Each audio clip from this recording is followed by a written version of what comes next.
أعوذ بالله من الشيطان الرجيم.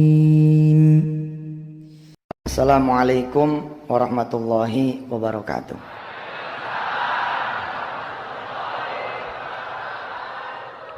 Allahumma salli wa sallim mubarik ala sayyidina Muhammadin wa ala alihi walhamdulillahi rabbil alamin. Ibu bapak yang dirahmati Allah, orang itu kan mesti punya kesenangan makan. Makannya apa? Mesti punya jagoan nih gitu. Jagoan ini kita tawarin ke orang-orang kan. Ada wirid jagoan saya, Ismullahil A'zam. Kemarinan kita bacain sama orang yang punya penyakit kanker. Kita bacain sama orang yang punya penyakit kanker, kemudian diangkat sama santri. Saya percaya, saya bilang sama Allah, ya Allah kalau baca Ismullahil A'zam kan 70.000 malaikat akan Allah kuasakan. Sekarang saya sama santri-santri saya membaca ayat ini, kirimin dah. Kalau 70.000 dikali 100 santri, itu kan 7 juta. 7 juta malaikat mengoperasi penyakit kankernya Allah angkat. Kanker loh Bu, itu udah kanker stadium berapa itu? 4. Anak kecil 5 tahun kena leukemia, kanker darah. Dan per hari ini kesehatannya di atas normal. Kulillahumma malikal mulk aja kalau dibaca betul-betul ngangkatnya naik apa tahu. Apalagi yang satu ini. Ini ayat ini dahsyat. Saya ngerasain betul. Kita bacanya sambil paham. Oh ini begini. Saya sengaja tuh ngebacain filosofinya supaya kita paham. Ibu bapak yang dirahmati Allah, kekuatan wirid itu emang bisa kita kendalikan. Surah Al-Furqan ayat terakhir. Jadi wirid itu bisa dikendalikan. Ketika saya tahu saya sedang diincar sama seseorang, saya bilang, ya Rob, saya baca nih 70.000 malaikatmu nih. Tolong kirimin, jangan kemari kirimin, ke sono aja langsung. Oh itu luar biasa. Biar dia dikeroyok 70.000 malaikat yang gue baca kan. Bahwa wirid bisa kita kendalikan. Karena emang ayatnya begitu. Kul ma ya'ba'u bikum rabbi laula du'aukum. Itu kayak angin tuh. Itu bisa arahin kemana kita mau. Makanya kalau kita orang-orang tua zaman dulu kan bilang, Kiai tolong doain jarak jauh aja deh. Itu ada benernya itu. Waktu itu kami ada acara pengajian malam Sabtu ya. Ada konser musik. Itu suaranya Masya Allah sangat mengganggu. Punjang ganjrengnya mengganggu. Terus saya ajak salah satu dari yang hadir nih, ada orangnya di sini. Saya ajak ke depan. Percaya nggak kalau kita berdoa dengan sepenuh hati, kita minta hujan lokal? Terjadi. Dia ketawa, ngetawain gua apa gimana nggak ngerti. Tapi baru ngomong nih belum ngucap, itu hujannya emang sesaat doang tuh. Belum kencang tuh masih angin. Saya yang ngomong juga kaget juga. Beneran ya? Padahal cuma ngomong gitu. Tapi insya Allah saya sering lah, bukan takabur. Ini mengajarkan kepada saudara bisa mengendalikan. Insya Allah. Tapi jangan yang bikin orang lain jadi rugi.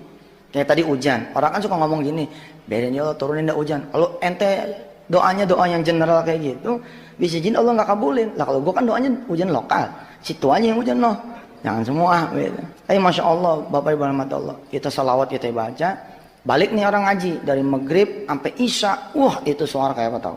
Namanya pagelaran musik kan, emang orang kacau dah. Nah, terus abis isya saya ngelihat teman-teman nutup jendela semua. Saya tanya itu, ngapain jendela ditutup? Biar suaranya nggak masuk Ustadz. Ya lo gimana sih? Orang lain yang seneng, kita kepanasan. Bener nggak? Orang lain yang seneng, kita kepanasan. Lah ngapain? Buka. Kita berdoa bareng-bareng dah. Masya Allah ajaib tuh Ibu. Saya berdiri di depan lapangan, sambil turun tangga, saya bilang, kalau engkau memang yang mengendalikan hujan, memang engkau yang mengendalikan suara, tinggal pilih dah ya Allah. 2 yang saya minta. Kalau emang kagak diturunin hujan, suaranya jangan sampai ada. Itu Allah sapu sekali hujan kan. Gede sekali hujan. Habis itu senyap, suara tidak ada. Hujannya pun tidak ada.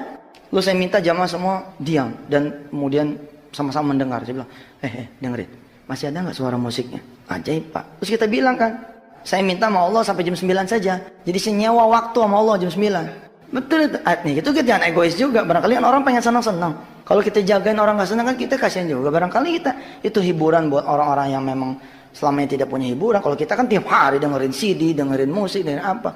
Orangnya barangkali tidak. Ya kita bilang sampai jam 9 aja deh.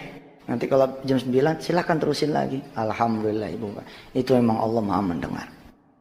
Terus kita sekarang belajar apa? Kita belajar nerusin sholat kita tadi. Ya, kita kan sholat tadi belajar tentang bagaimana mengistimewakan Allah. Bagaimana kita membuat Allah menjadi zat satu-satunya yang kita takutin. Yang kita mau omongin ini Bapak Ibu sederhana. Yang kita omongin tentang sholat tepat waktu. Tentang sholat di awal waktu. Saya menyadari saya pun masih gagal jadi manusia.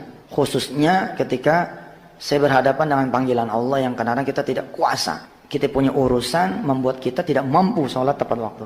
Tapi sesungguhnya itulah kelemahan kita. Kalau kita tidak mampu mengendalikan pekerjaan, berarti kita masih jadi budaknya pekerjaan. Kalau kita masih belum bisa mengendalikan waktu, berarti kita masih menjadi budaknya waktu.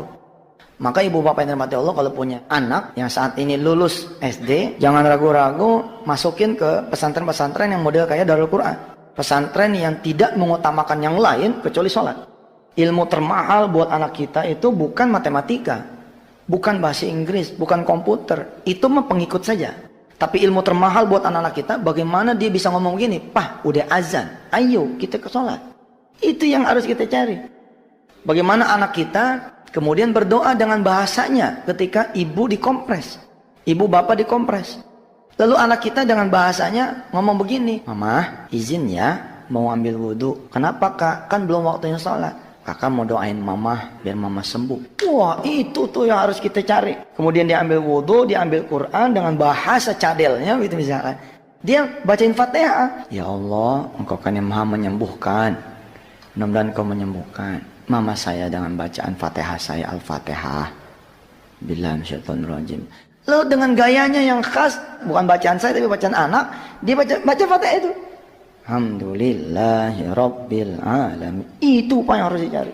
Nah, program Darul Quran yang paling utama setengah tahun terakhir ini, khususnya di bulan-bulan terakhir ini adalah bagaimana santri-santri kita itu peduli terhadap Allah. Ketika Allah memanggil, dia udah dalam keadaan siap. Tapi itulah kita.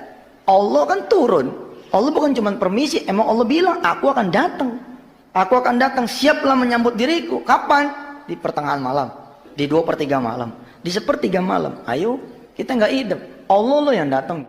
Ini bukan cuman Pak Joko nih, bukan cuman Kasat, bukan cuman Kasal, bukan cuman Kasau, bukan cuman Panglima, bukan cuman Presiden, tapi Allah yang turun. Tanpa sadar kita sering memberi Allah perintah. Oh, maksudnya kita sering berdoa sama Allah agak maksa kali. Jadi seolah-olah kita memerintah Allah. Padahal tidak ada itu Allah merasa dipaksa. Tidak ada itu Allah merasa diperintah kalau wujudnya adalah doa. Karena doa itu disebutnya kepatuhan. Allah nyuruh kan, "Wa idza sa'alaka ibadi anni fa inni qarib. Ujibu da'watad da'i idza da'an falyastajibu li wal yu'minu bi." Allah nyuruh. Bagaimana mungkin Allah nyuruh kita melakukan lalu kita dibilang anti kontraproduktif, kontrapersepsi? Nggak ada. Kalau kita doa bukan perintah, permintaan. Semakin yakin makin demen Allah, makin banyak makin demen Allah. Semakin kita ngonci dengan bahasa, "Engkau akan mengabulkan ya Allah," Allah makin senang. Jadi apa dong? Ternyata saya kaget, sederhana sekali omongannya. Perintahnya perintah tunggu. Kan hubungannya kita sama sholat nih, betul nggak? Sama azan. Dan kebetulan bulan-bulan terakhir ini saya lagi strike bener. Bukan cuma sama anak murid, tapi sama para guru. Saya bilang siap-siap kita akan kedatangan 1000 santri baru. Tahun ini Pak, Bapak Ibu rugi kalau tidak nyekolahin anak di Darul Quran. Saya bilang rugi. Bapak Ibu punya anak nih TK, playgroup. Bapak Ibu lulusin anak SD, pengen cari SMP di sini. Punya duit bayar, nggak punya duit bilang. Punya duit kita pakai duit sendiri, nggak punya duit, ayo ada PPPA, Bismillah kita tanggung rame-rame. Ibu punya anak lulus SMP, pengen SMA, udah jangan cari-cari, di sini udah luar biasa di sini. Insya Allah. Yang paling luar biasa yang saya lagi pengen giatin ibadah wajibnya sama ibadah sunnah. Nggak perlu tuh anak pinter gue bilang. Yang penting tuh anak begitu Allah manggil Allahu Akbar, dia takut kalau telat, dia lari. Saya kemarin punya teman marinir, kita suruh dia bikin anak-anak menjadi disiplin. Kita hitung dari asrama sampai ke kelas berapa detik, dari kelas sampai ke masjid berapa detik. Kita latih santri-santri supaya lebih hebat lagi disiplinnya. Penting itu. Karena percuma Pak dia jadi pejabat, percuma dia jadi orang kaya, ketika Allah memanggil, tunggu ya, saya lagi terima tamu. Itu maksudnya perintah tunggu tuh itu. Tunggu ya, saya lagi terima telepon. Mekanik bengkel lagi betulin motor. Allah manggil, Allahu Akbar. Tunggu ya, tanggung nih, saya lagi ngebenerin mobil. Ibu dagang di pasar, ngelayanin orang, Allah manggil, hayya 'alas shalah. Tunggu ya, saya lagi dagang, lagi banyak pelanggan, tanggung nih. Tunggu ya itu betul-betul perintah tuh. Saya baru sadar itu. Iya juga gue bilang. Menarik juga nih dibahas. Tanpa sadar kita sudah memberi Allah perintah. Perintah apa? Perintah tunggu. Kadang-kadang kelamaan Allah nunggunya ya kan. Kelamaan sampai jam 2, setengah 3. Kan Allah kan, ya maaf ya dalam tanda petik, kayak kita kan kita jadi mikir kan. Kita ngangkat si fulan, ya, mimpin kita punya salah satu perusahaan. Terus kita panggil, nggak datang. Apa yang terjadi coba? Bukan main. Coba deh tuh, kita punya anak kita panggil, kakak, papa, emang lihat apa? Kakak lagi sibuk. Ih, kakak, kok bisa ngomong kayak gitu? Papa, kalau manggil sekali aja. Kakak juga denger, tapi kakak lagi sibuk. Paham nggak? Bukan main. Sadar nggak sadar kita begitu loh Pak. Sama Allah kita begitu. Apakah saya sebagai pemimpin pesantren ini memberlakukan itu lalu tidak melakukan? Bismillah, ayo. Maka saya bilang jangan gue sendirian dong. Ayo nama-nama. Itu memang berasa betul. Mengutamakan Allah itu luar biasa. Coba ya, kalau kita jadi majikan, sopir kita nih. Saya punya sopir Sariman. Kita panggil nih Sariman. Sariman, siapa? Udah di samping. Udah di samping, kira-kira gimana tuh saya sebagai majikan? Allah manggil nih, Allahu Akbar, Allahu Akbar. Kita udah jawab, Allahu Akbar. Allahu Akbar, Allahu Akbar, Allahu Akbar. Udah ada. Hayya 'alas shalah, udah ada di situ. Kira-kira Allah senang gak tuh? Kita bukan menunggu dunia, tapi yang kita tunggu rajanya dunia. Kita bukan menyambut bos kita, nggak ada urusan. Bos kita kalau telat di belakang dia. Apa karena dia bos kita lalu dia harus ada di depannya imam? Ada suatu tempat dimerekin lagi VVIP. Wow, iya nggak sah sholatnya dia. Belakang. Hayya 'alal falah, udah datang. Coba saya panggil, Sariman, mana Sariman? Kita cari ke kolong meja dia nggak ada. Nggak ada, mobilnya pun nggak ada. Kita telepon nih, mailbox. Nomor yang ada 7 sedang digade. Wah, ini mah ceritanya nih. Nomor 1 yang udah saya pasti cabut handphone dulu. Lu gua kasih handphone percuma lo. Gua panggil lu nggak nyaut. Pas saya nih marah nih Merohim, marah sama Jamil, marah sama Hendy. Orang lain lu boleh silenin, gua lu jangan silenin juga dong. Kan handphone ada fasilitasnya sekarang yang mengenal, auto detect siapa-siapanya, ada spesial ringtone gitu kan. Orang lain lu boleh silenin, gua jangan dong. 24 hours lu harus buat gua. Oh iya Pak, saya komandan di sini. Marah betul saya. Saya hubungin satu-satu, nggak ada yang jawab. Bukan main saya bilang. Yang terjadi apa? Ya gua kumpulin, sini lu kumpul. Bagaimana ceritanya nih? Handphone kita kasih malah nggak aktif. Kita kan buat umat. Kalau kita buat umat handphone, kalau gue sih mau wajar dah. Kita bukan operator. Kalau bapak ibu nelpon saya nggak diangkat, ya tolong maklumi. Tapi kira-kira filosofi kayak gitu. Nggak ada permakluman kan di urusan hierarki gitu. Mana ada permakluman? Yang ada konsekuensi. Kalau kita emang prajurit, emang layaknya kita sama panglima itu luar biasa. Kalau emang kita masih jadi buruh sama majikan, ya wayahnya. Kalau emang kita masih jadi karyawan, ya sama pimpinan, wayahnya gitu. Bayangin kita hambanya Allah, sama Allah. Dia siapa? Alhamdulillahi Rabbil Alamin. Dia itu Allah yang punya alam ini. Maka program disetel. Saya kan celaka nih Bu, Pak. Alhamdulillah dibalik karunia Allah, Allah bikin saya punya prajurit-prajurit di pesantren bekerja di tempatnya masing-masing. Tapi ada satu yang dilupakan, yaitu markas besar yang namanya masjid. Ini rupanya nggak ada yang ngopenin. Kira-kira nih setengah tahun yang lalu kejadiannya. Saya juga merasa berdosa. Saya subuhan bersama aja di bulan puasa kemarin itu cuman 1 hari. Dan kemarin saya tidak bisa tarawih berjamaah di sini karena saya keliling terus. Lalu kemudian saya ngerem. 2007 tuh saya ngerem. G5, 4, 3, 2, 1. Nah di gigi 3 saya bisa main-main ke pesantren. Begitu saya main ke pesantren, azan, anak-anak pada jalan. Jalannya begini. Ini jalannya. Ajannya udah deket ajannya nih. Hayya 'alal falah. Udah deket. Jalannya kayak begitu. Wah saya marah betul. Mana bisa. Ilmu itu harus mengantarkan kita kepada Allah. Kalau ilmu tidak bisa mengantarkan kita kepada Allah, bukan ilmu namanya. Rubah peraturan, rubah peraturan.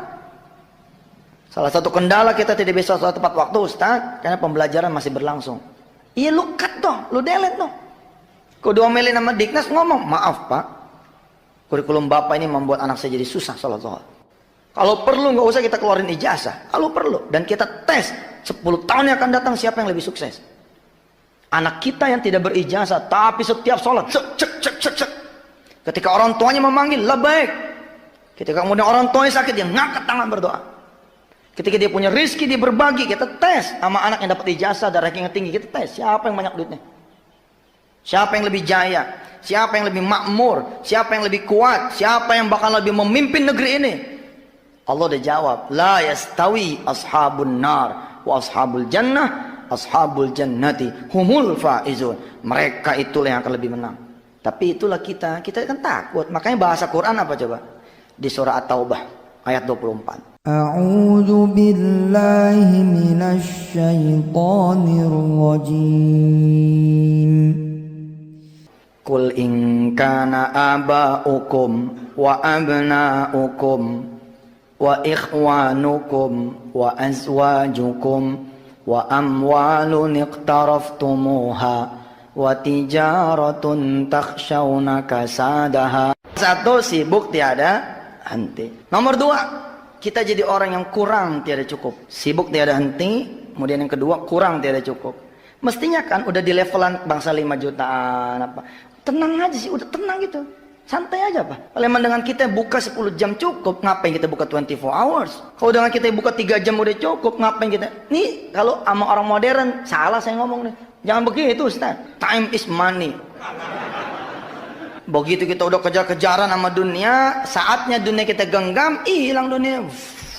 Kemalingan, kerampokan, sakit, anak kita yang kena narkoba. Anak kena narkoba Pak. Nangis kita Pak, kita sibuk tiada henti, gara-gara kita kurang tiada cukup. Anak kita kena narkoba, siapa yang nangis? Nomor 1 yang paling nangis kita jadi ayah. Kita mulai dari salah-salahan sama istri kita. Kalau anak kita yang perempuan nih, begitu beranjak dia 14 tahun, 16 tahun, 17 tahun, hamil. Nomor 1 yang paling nangis itu kita. Kalau bisa ini dunia diriwayat, dibalikin, set, kita pengen jagain anak kita. Set. Nggak bisa, telat, sibuk tiada henti, kurang tiada cukup.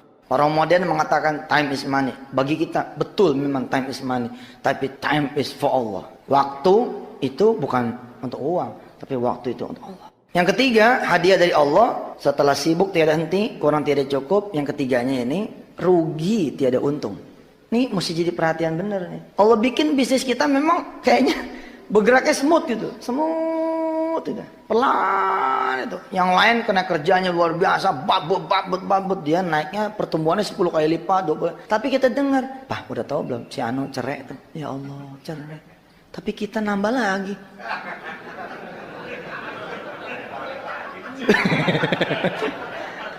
Orang lain cerai lah, kita nambah, kan main ya kan?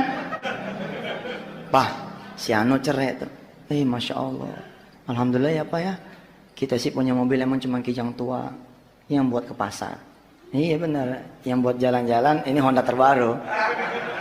Kita hidup biasa-biasa aja Pak, tapi alhamdulillah. Pagi kita masih ngelihat anak, kita masih melihat ibu. You just smell our daughter's hair. Woi mantap nih. Kita coba cium wanginya rambut anak kita. Itu membahagiakan sekali loh.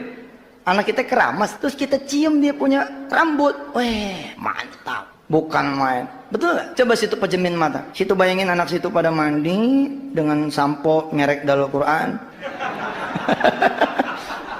Deki sampo, insya Allah dijamin pada gatel.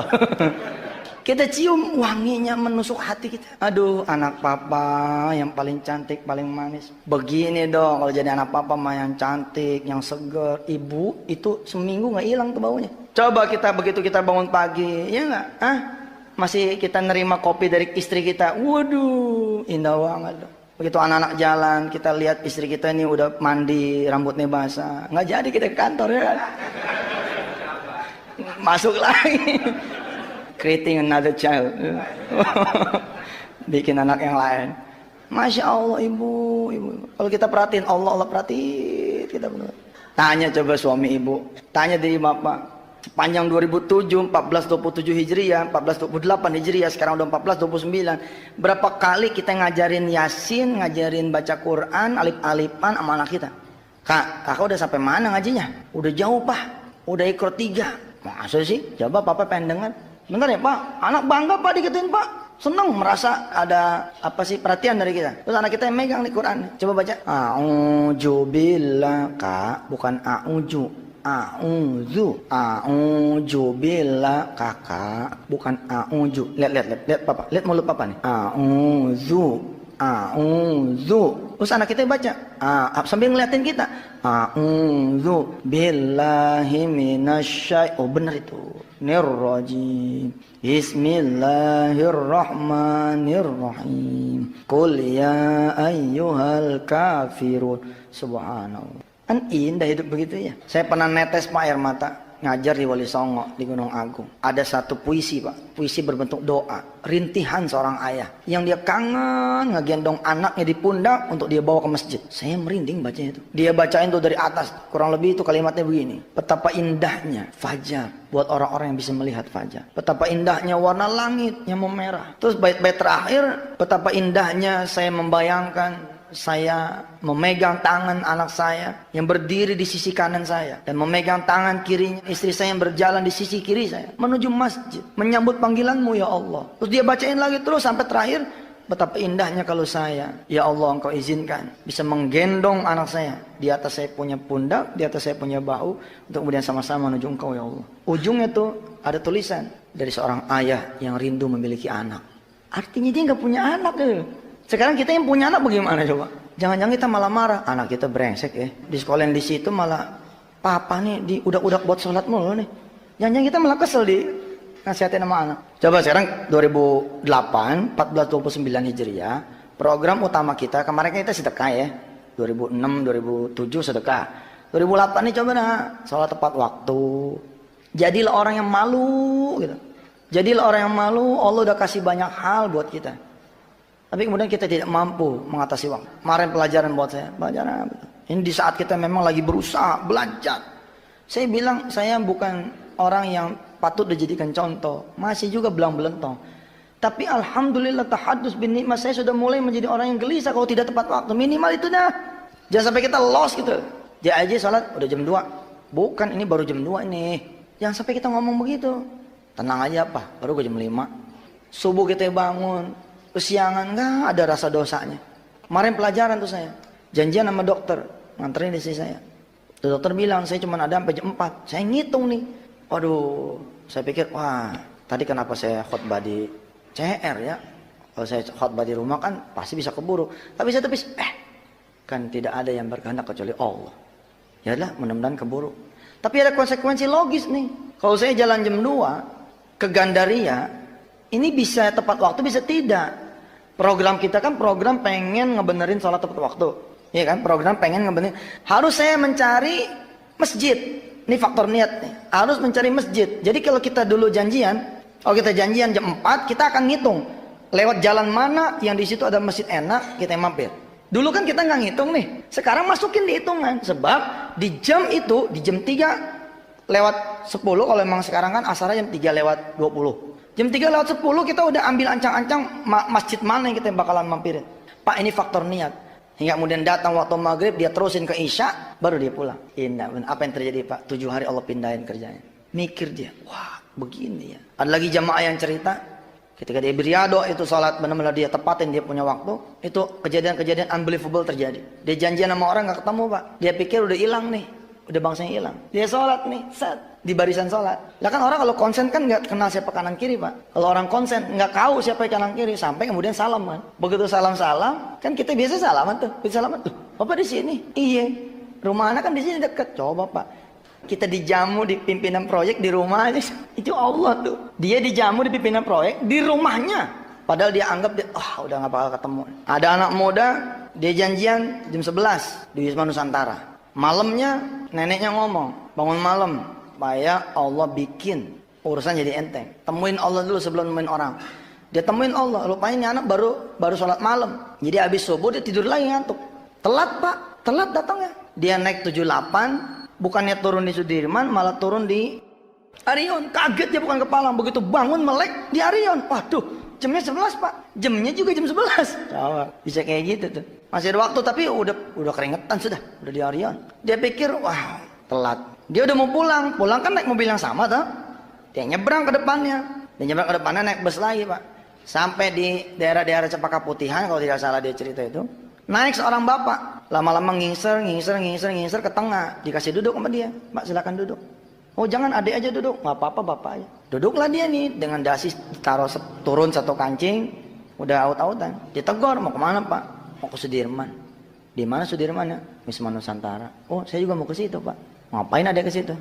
Ada panggilan kerja Pak. Tapi ini saya telat Pak. Nggak sari-sarinya saya sholat malam akhirnya ngantuk. Saya jalan habis subuh, bisa ketiduran sampai di Arion. Oh, panggilan kerja di lantai berapa?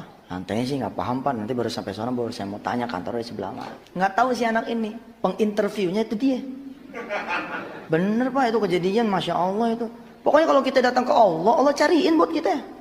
Allah pantesin. Tapi kalau kita nggak datang ke Allah, Allah bikin kita jadi jauh. Ceritalah kemudian si bapak ini kenapa dia bisa sampai naik bus. Mobilnya itu bannya betus. Sederhana kan Allah bikin betus bannya. Lah kunci mobilnya kemarin sore dibersihin. Bersihnya sebersih-bersihnya. Tuh kunci mobil nggak dinaikin ke atas. Hari itu dia nungguin taksi nggak ada yang lewat. Nungguin bajai di daerah itu yang udah nggak ada bajai. Naik bus. Nggak tahu gimana ceritanya mau naik bus. Ya udah dek, nanti saya anterin ke ruangan ini dia. Begitu turun, subhanallah. Ratusan orang pas sudah nungguin. Ratusan orang nungguin. Tapi karena cantelan kita, Allah yang maha memiliki ratusan orang ini.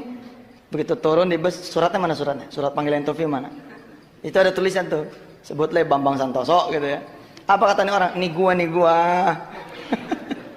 Ini saya nih yang tanda tangan. Bingung dia. Oh bapak maaf Pak. Nggak apa-apa yuk langsung ke ruangan saya. Tapi kan saya telat. Ya kan telat juga, saya juga telat katanya. Begitu ngelewatin yang ratusan orang pada interview, anak muda ini ngomong, "Loh, gak tahajud loh. Lo gak tahajud loh. Gua tahajud nih, lempeng." Barakallah ibu bapak, sambil bercanda saya mengajak bapak ibu untuk bicara hal yang serius. Ini hal yang serius loh. Serius. Jabatan kita udak, dunia kita udak, Allah gak kita udak. Kegagalan saya membayar hutang. Insya Allah karena saya mikirin hutang itu. Semakin saya pikirin, habis saya punya badan. Sekarang agak gemuk kan. Gua nggak mikir hutang lagi. Kegagalan bapak ibu nyari jodoh buat anak. Karena bapak ibu nyuruhin anak nyari jodoh. Coba kalau bapak ibu bangunin dia. Yuk kita ke pabriknya jodoh yuk. Kita jalan-jalan yuk. Mau di mana kayak adanya ntar. Mau di Australia kayak mana kayak. Semalam ada yang bilang. Ada yang lapor perempuan, dia tahajud tapi malah dioper ke luar negeri sama Allah. Pendidikan lalu dapat beasiswa ke luar negeri. Terus dia bilang, saya kan mintanya jodoh Ustaz. Barangkali Allah sedang bercanda sama Anda. Barangkali jodohnya memang di Australia. Berangkat dari sana, gue banyak teman sana insya Allah. Kita pasrah untuk diatur sama Allah, maka Allah akan mengatur yang terbaik. Kenapa kita gagal menyembuhkan penyakit anak kita? Penyakit kita, karena kita mencari kesembuhan. Tapi kalau kita mencari Allah, maka Allah akan menyembuhkan kita. Bawa terus urusan-urusan dunia kita, taruh di sejadah. Set. Bawa lagi taruh di sejadah. Set. Kurang sholat malam, tambahin dua. Kurang dua, kau beli dia jaga. Kurang dua, dia tambahin hajat. Tambahin tobat, tambahin macam-macam. Masa iya sih Allah nggak dengar? Kita ketuk terus pintunya, kita ketuk. Assalamualaikum ya Allah, assalamualaikum ya Allah, assalamualaikum ya Allah. Ya Rasulullah, I'm coming. Saya datang, kojikna. Masa iya sih? Yang nggak datang ke Allah, Allah bagi. Yang nggak datang ke Allah, Allah bagi. Coba kenapa situ yang pada punya toko, hancur. Ingat-ingat aja. Sholatnya bagaimana? Saya emang sholat. Ente emang sholat. Karyawan ente gimana? Lepas sholat nggak boleh sendiri ya. Yang lain juga mesti kita ajak. Konselingan nomor 1 saya di perusahaan. Kalau saya konselingin perusahaan, saya ngebenerin perusahaan orang. Nomor 1 sholatnya Pak.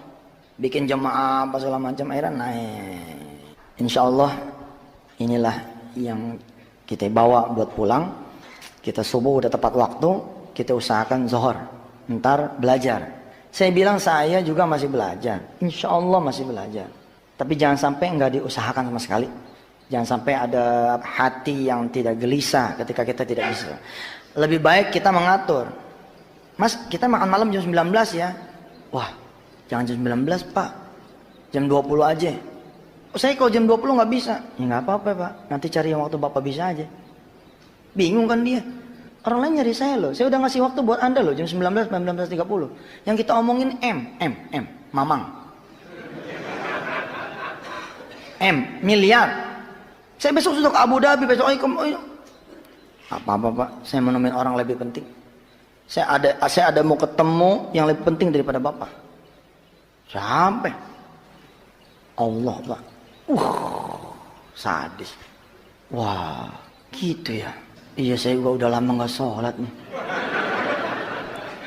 Saya takjub Pak, pernah nyetopin taksi 11:30. Itu taksiman dari jamaah tablik punya kelihatannya. Kan kita suka ngeledekin jamaah tablik ya. Tapi subhanallah, karena kita harus belajar dari mereka. Jenggotnya bangsa, aduh. Begitu dia stop taksinya, apa dia bilang? Mau kemana Pak? Mau ke sana. Baik Pak, tapi Pak jam 12 bentar lagi azan nih. Nanti mampir dulu ya. Kita yang jadi penumpangnya mikir kan. Apa iya gitu kita bilang? Kalau itu enggak, saya mau nyari yang enggak sholat. Enggak kan? Malah kita naik, malah kita tambahin kan? Subhanallah. Iya Pak, naik. Begitu ngeliat masjid mampir, dia nanya lagi, mau ikut turun nggak Pak? Untung gue belum jadi ustad. Kalau jadi ustad, weh lo nengok, liatin muka gue nih. Hebat. Jadilah orang yang khosyi'an lillah. Jadi orang-orang yang memang takut pada Allah. Insya Allah ya, kita belajar. Kita siapin kertas, pakai chart. Waktu, Senin, Selasa, Rabu, Kamis, Jumat, Sabtu, Minggu. Subuh, Zuhur, Asar, Maghrib, Isya, Subuh. Qobliyah, Ba'diyah, Qobliyah, Ba'diyah. Begitu kita masuk Zuhur, telat, kita kasih keterangan. MT, masih telat. Masuk lagi Asar, telat lagi. TL, telat lagi.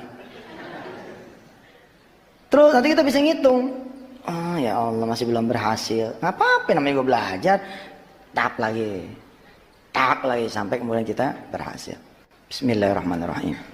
Allahumma salli ala Sayyidina Muhammad wa ala ahli Sayyidina Muhammad. Ya Allah, Rabbi ja'alna muqiminas shalah. Jadikan kami orang-orang yang menegakkan salat. Wa min dzurriyyatina, dan dari anak keturunan kami. Rabbana wa taqabbal du'a. Ya Allah, kabulkan doa kami. Rabbana ighfir lana wa liwalidina walil mu'minina yauma yaqumul hisab. Ya Allah ya Tuhan kami, ampunilah kami, ampunilah orang-orang tua kami, ampuni keluarga kami, ampuni jamaah kami semua ya Allah. Jangan kau permalukan kami di saat nanti engkau menghisab diri kami ya Allah. Ya Allah ya Rabbana, jadikan 2008 ini ya Allah, jadikan tahun baru ini ya Allah 1429 Hijrah menjadi tahun yang kami memperbaiki salat kami.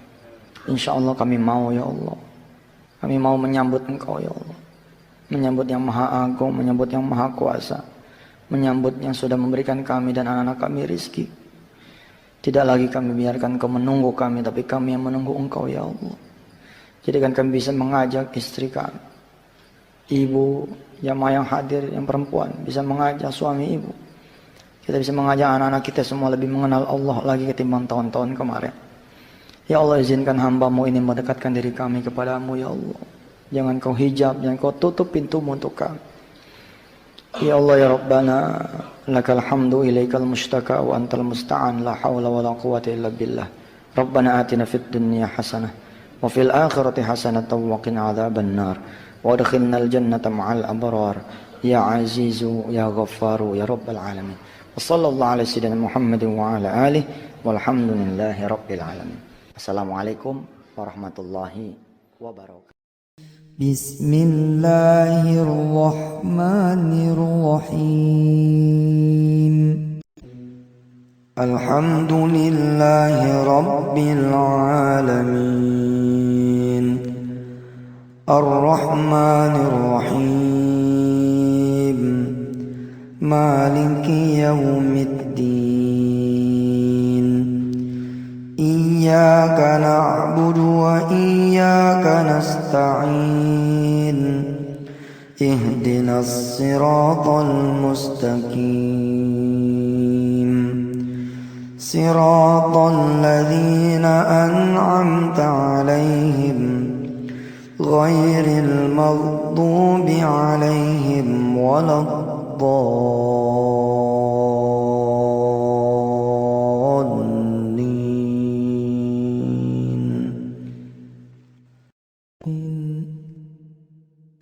Sadaqallahul azim.